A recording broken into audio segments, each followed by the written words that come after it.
Hello there and welcome to my studio. My name is Matthew Palmer and welcome to this watercolour workout. Now today I want to show you how to paint one of my favourite trees of all time, which is a cherry blossom. Yes, we love the blossom, it's beautiful, it doesn't stick around for long, does it? But cherry blossoms are a stunning display of colour. So let me show you a really quick and easy way of painting a realistic cherry blossom tree. Now over here we have the materials. What we've got here is the colours. I've got my natural range of colours, but you don't have to have the full range. You can just use primary colours for this red, yellow, blue. But I've got some natural red. You could use crimson, alizarin crimson. You could use rose madder. I've got some natural grey, natural brown, and the two natural greens, the light one and the dark one. I've got a pencil here. As far as brushes are concerned, I'm going to be using my tree and texture brushes, which we have here. We have a small, medium and large Matthew Palmer tree and texture brushes. These have been around for many, many years. Since the late 90s, I'm going to be using those, as well as some other brushes to create this realistic blossom. Now, if you grab a pencil, my advice to you would be to sketch this thing in first. So we'll just do it kind of central to the page here. We're going to sketch in the branches of the tree. Now, with it being a cherry blossom tree, it wants to have a bit of character. Now, do the main trunk nice and wide and gradually get plenty of wobbles and gradually reduce the width. And as you get towards the top, start to branch out in these V shapes. Can you see I'm wobbling the pencil quite a bit here?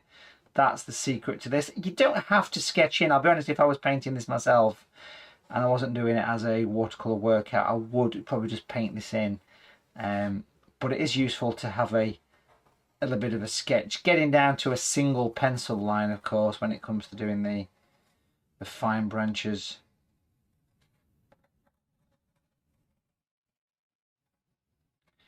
So that's enough information for me to work with. Now, yes, we'll put all the branches in, so feel free to add as many of these rickety branches, gradually getting thinner and eventually becoming a thin line, like so.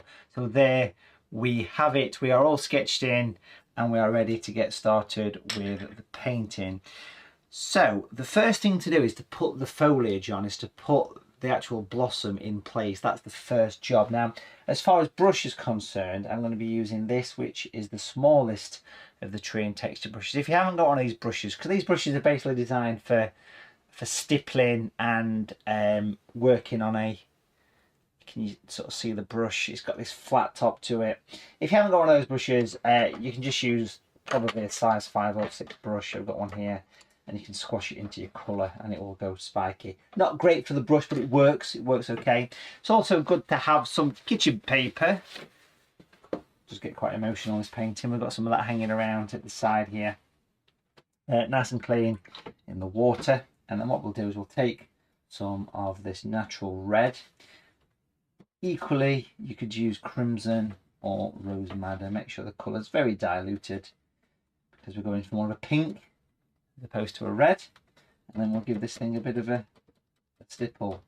Now, it's good to just have the kitchen paper to remove that excess, but you can see, hopefully you can see the pink on the brush here. It's nice and spiky, very, very pale in consistency. Using the pencil as a guide, using the flat part of this small tree and texture brush, Matthew Palmer tree and texture brush, we're going to be doing this, and you can see how effective already it is at creating the blossom. Now, the blossom comes before the leaf on these trees, so we'll have a little bit of green. You get a few sort of buds and things hanging around, but you don't get a huge amount of green on these blossom trees. The cherry blossoms, what we're talking about here, of course, the classic. There's lots of them around here in my part of the world, in Derbyshire. We see them all over the place. In fact, when the blossom falls off, it's like a snowstorm sometimes. It's really nice. So think about the shape, and you can see why I sketched this thing in first. It does make the process that little bit easier. It just makes the process, gives you a skeleton to follow, gives you a basic guide to work to, and you can see that I'm sort of building it up here and leaving lots of space in the middle. I keep sort of going back to the palette and sort of stippling the brush into the colour. It's good to have the tissue to tap it on as well, and then straight back into this, and then it allows us to go in and just add a little bit of detail. Keep looking at the shape. Get plenty built up around the middle. But you start to give it a second coat. You start to go in a second time here and start to add a little bit of extra leaf and things scattered around. Picking up the colour with a stipple every time. So if you go in a second time, it gives added texture to the tree. That's all well and good, having this nice pink colour, this nice coverage of the blossom. But what's missing really is shadows, and this is where you start to think about using some grey. Grey I'm going to use here, natural grey. You can mix your own greys from primary colours, blue with a bit of red and a bit of yellow. But natural grey is such a good one to have. I want to mix it with the grey, as you can see here, so it goes like a plum kind of colour stipple. Bit of a tap on the tissue again, and then back to the painting. Now we're nice and close in here, because what I want to do is I want to go in and add a little bit of shadow. Now it doesn't matter if the paint is a bit dry. You can see that it's a bit damp, and what's happening here, you can actually see how the paint's creeping underneath. It's creeping into the wet red, but it doesn't matter if it creeps in or not. It's not a problem. But what I'm generating here is the underneath of the blossom. You think about it, you're going to have natural shadows. Well, we want to maintain that shadow in a few places, not all over, just in a few little bits and bobs hanging around, and that's really quite effective. So it puts the depth underneath it. I love that little effect. I'll put that brush away then, and then we're going to use the normal brush. Say normal, it's a size 6 brush. This is my own brand of a size 6. It's called a Super Point, as you can probably see why, because it's pointing. Says it all. I'm using the colour. Notice the colour's separating, the blue's coming out. Just mix the colour back together again on the tissue. So you've removed that excess. And then literally just take your time and just add some individual dots and spots. I'm going with the shadow colour because that is what is in the palette, and you can see I'm just working underneath, creating a lovely effect of depth and giving that little bit of a watercolour vibe to it by painting in just a few individual spots, working alongside in conjunction with the tree and texture brush, which has given us that overall effect, which has worked exceptionally well, really well. And as it starts to dry, it generates more texture, more clarity, more depth, and all that jazz, and it really just starts to come together quite nice. Of course, you can do this at any time. Can you see how the darkness is really giving that little bit of depth? It almost gives you the underneath of the tree, and that's quite important for these blossom trees. They really do add a certain something to the picture. Now eventually you'll move away from the dark and you'll start to add a little bit more light. So we'll get back to the palette, clean the brush, we'll wash the dark off, we'll get the red, very pale for the red, very pale for the red, which means it's pink rather than red. Again, on the tissue is quite useful. And do the same, but more so at the top. So you can see here, I'm just adding a few individual little spots and dabs of pink, and I'm working more at the top above the grey here, and it just gives an added bit of detail to it. If you're careful and you're protecting the area that surrounds you, you can actually get your finger here, because blossom flies all over the place in the air, don't it? So a little bit of a sort of bounce against your finger, pointing the brush away from you, but obviously protect areas with tissue if you don't want it to go all over the painting. But a few little sort of flyaway bits of this colour is actually quite nice, because it gives that sort of blossom. You can see that these spots have reached out to quite a few places. And now you're in control. You can sort of mix between the grey and the pink, and you can decide which colour is going to go where. Give it a bit of time to dry, keep working. It's quite effective actually. And then you can see I'm adding a bit of shadow under here. It's almost dry. It's not quite dry yet. It's a good sign of a good paper here. And you can see how it gives a lovely depth effect. That's the grey I'm using here. I could pick up some of the pink on the brush, even without cleaning the brush, to be fair, and you can continue to get that paint moving and get the paint flowing. Beautiful way of working. Nice. Excellent. Okay, so let's now branch out literally, and this to me is where you can start to complete this scene. I'm happy to stick with the size 6 brush or the super point brush. I've got natural brown here. You can mix browns from primary colours by mixing an orange and adding some blue to it. And then we want some natural grey, which is right there. Make sure the grey is quite strong. So natural grey is such useful because it's the colour of shadows. It really is the colour that you need in your painting life. And what we're going to do here is we're going to paint almost one half of the tree in natural brown. Okay, now I'm leaving gaps. I'm leaving gaps where the foliage is going to work, and because I don't want to see all foliage all over the place here, so I'm going to weave in. Now you'll notice what I'm doing here is painting this thing with the tip of the brush, but also in the direction that the paint actually, or should I say the tree, is growing. Trying to get a bit of character, leave a few gaps for foliage, weave it into the foliage. So having the pencil there at the beginning is a really good aid now, as you can probably tell. Now you're probably thinking, why only painted half? Well, we'll come back to that in a second. Okay, at the minute I'm just kind of weaving up the tree, as it were.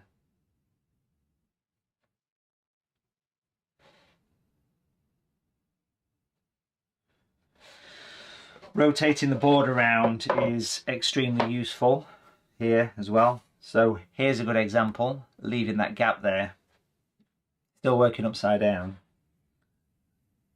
Good example there, leaving the gap for the branches to weave through.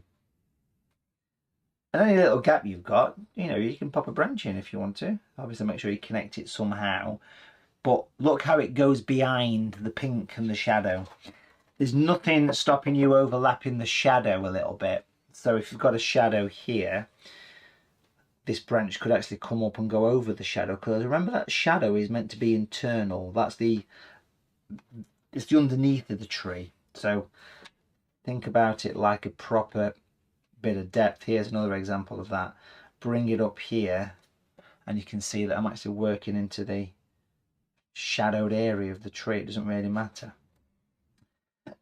So that's just that natural brown, and you can work over the top and darken it as much as you wish, but you can see already how it's starting to come together. So why did we leave the light side? Well, just using water, just a couple of taps on tissue. I want to put the brush in the brown and I want to blend it over, scrub it over. Bit of water on the brush, so it gives you more of a lighter side of the tree. Makes it a bit more three-dimensional. As you can see, make sure you blend it over, which is really effective. That it gives like control, it gives depth. The grey is great for adding a few shadows here and there, not many, but a few. Number 6 brush, bit of a tap on tissue is always good, remember that. And then what we'll do is we'll go in with some darkness, and we will make sure that we have a good bit of shadow. And think about the brush, because I've got a super point brush, I can quite easily get these really fine branches, as you can see here. If you haven't used a rigger brush, or even better, you might have a Matthew Palmer branching detail brush, this being the small one. You can see why that's a useful tool. People love them brushes, they are so popular. But this super point brush is good. I'm holding it like a pen, and I'm getting, with the grey, some really fine branches. Now to make it even finer, dabbing the paint off on the kitchen paper is a great way. Look how nice those branches weave in. Compare this side, which is after, so it's before and after. You know, you can see quite a difference, can't you? And it's this effect, this beautiful fine branch that really makes this thing come alive. And it's the branches that do it, in my opinion. So just a little bit of that. And of course you can add, you know, a few little bits of shadows and things down in the bark here. It's a big area. You can even bring some little fine branches just coming up from here. I would say keep it simple, just use the grey.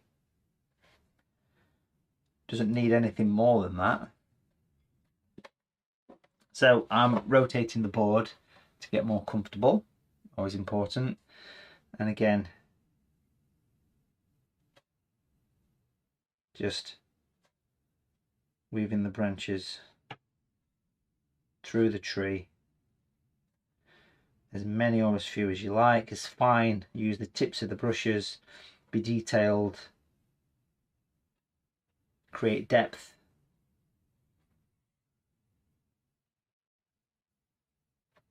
Right, so really nice, really special looking tree. Once this area is dry, the main bark, if you dry your brush off through some kitchen paper, and even make your brush go a bit spiky, you can add a bit of texture to the bark as well, because it is a very textured bark, a blossom tree. Now that is pretty much it, but if you want to add a bit of green, some people would say there's a little bit of green starting to appear. For me, I'm not sure, but if you was to mix the dark natural green with the light natural green, or just mix your own green from yellow and blue, there is no reason why you couldn't add a few little sort of little first signs of green. You don't really get any on these blossoms because the blossom comes before the leaf on these cherry trees, but just a little bit of green just around in the form of a few dots and spots. Greens complement reds well, so there's no reason why you can't add that to the picture. I had a blob of water there, that's why I was dabbing. So have a little think about that, but you don't really get much in the way of green on these because it's all about the pink, is it not? But that little bit is quite effective. But while we have got some green, let's pop in a little bit of a base to this, bit of a grassy area. Make sure you attach it to the tree with a bit of the grey, and you could even use the grey to add a shadow to it. Me personally, I would also clean the brush really well, get the pink on the tissue and just pop a bit of pink in, because that will give the impression that the blossom is starting to fall.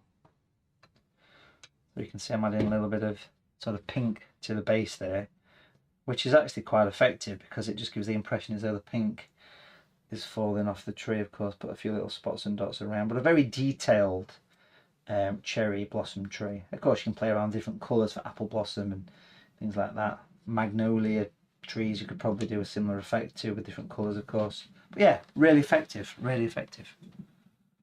And again, it's all done nice and simple, you know, just using the tree and texture brush, and just a few colours, and you can create these wonderful realistic tree effects. So there you go, cherry blossom in watercolours. I hope you enjoyed that watercolour workout, and I'll see you soon.